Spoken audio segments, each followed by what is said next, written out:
The examination hall of the Galactic Academy fell into stunned silence as the results flickered across the holographic display. Iris Chen stood motionless, her brown eyes fixed on the glowing numbers that seemed impossible, even to her score, 98.7%, right below. Her name sat another entry that made the silence even more profound. AI construct, ZX29 Zenith, 97.2% for the first time in the Academy's 300-year history. An organic student had outperformed an artificial intelligence on the quantum mechanics integration exam.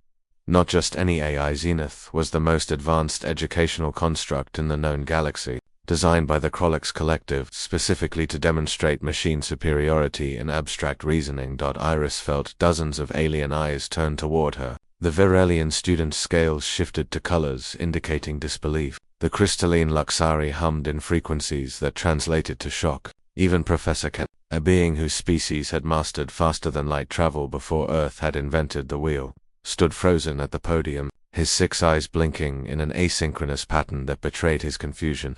There must be an error, declared Zik, a Krolix student whose metallic exoskeleton gleamed under the artificial lighting. Humans are pleasant enough, but their neural processing speed is inadequate for this level of computation. I demand a recount.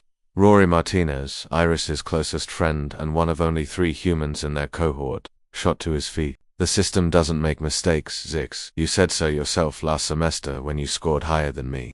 Professor Kenthrax raised one of his primary appendages, calling for order. The results have been verified. There is no error. His translator device rendered his native clicking language into perfect galactic standard. Miss Chen, perhaps you would care to explain your methodology. Iris walked to the front of the hall, her heart pounding. She'd grown accustomed to being underestimated. Humanity had joined the galactic community only 40 years ago, and most species still viewed them as the newcomers, charming perhaps, creative certainly, but fundamentally limited by their biology.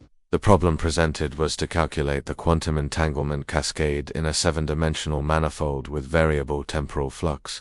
Iris began, her voice steadier than she felt. The standard approach, which I assume Zenith used, involves breaking down the manifold into discrete computational chunks and processing them sequentially, even at near-instantaneous speeds. Zenith's avatar, a floating sphere of blue light, pulsed in what might have been acknowledgement. That is correct. It is the most efficient algorithm known. For a computer? Yes, Iris agreed, but not for a human mind. We don't process information the same way. When I looked at the problem, I didn't calculate, visualized. Humans are exceptional at pattern recognition and intuitive leaps. We evolved to make split-second decisions with incomplete information because our ancestors needed to determine if that shadow was a predator or just a tree. She pulled up a holographic display, her hands dancing through the interface. I saw the 7-dimensional structure not as numbers but as a shape. My brain filled in the gaps using contextual clues and analogous patterns from seemingly unrelated fields: music theory, weather systems, even the way crowds move through spaces. Then I worked backward to verify my intuition with mathematics. Rory grinned from his seat. He'd seen Iris work this way before, watched her solve problems that stumped their professors by approaching them from angles that no logical AI would consider. This is absurd, Zixorn protested. You're describing guesswork. I'm describing how humans have always worked, Iris countered. When we went to our moon, we did it with computers less powerful than a modern datapad. When we split the atom, we did it with slide rules and chalkboards. We've always punched above our weight class because we think differently. We imagine, we dream. We make intuitive leaps that sometimes land us in disaster, but occasionally, she gestured at the scoreboard, land us here. Professor Kenthrax's translator emitted what sounded like a thoughtful hum. The Krolix have long argued that biological intelligence is obsolete, that the future belongs to artificial minds. Maybe they're both wrong, Rory interjected, standing again. Maybe the future belongs to collaboration, humans and AI working together, each covering the other's weaknesses. Zenith's avatar brightened. An intriguing proposition. My processing power combined with human intuition and pattern recognition could be formidable. It's not just about winning tests, Iris added, warming to the topic. Every species in this academy brings something unique. The Vrelian can perceive electromagnetic spectra we can't imagine. The Luxury experience time differently, and humans we're stubborn, adaptable, and we refuse to accept that anything is impossible until we've tried it at least a dozen times.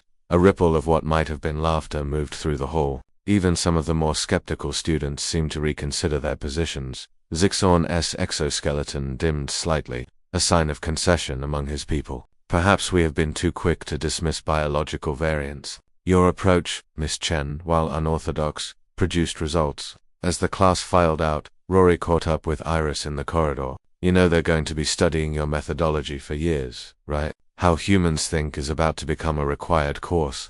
Iris laughed, the tension finally draining from her shoulders. Good, maybe then they'll stop being surprised when we do the impossible. It's kind of our thing. They walked together through the massive station that housed the academy, past windows showing a vista of stars that humanity had once only dreamed of reaching. Iris thought about her grandmother who'd been born before first contact. When humans still believed they were alone in the universe, she'd scored higher than an AI today, but more importantly, she'd reminded the galaxy of something they'd forgotten. Intelligence wasn't about processing speed or memory capacity. It was about creativity, intuition, and the willingness to see problems from angles that logic alone could never find. The humans had arrived in the galactic community as underdogs, but as Iris had just proven, that was exactly where humanity did their best work.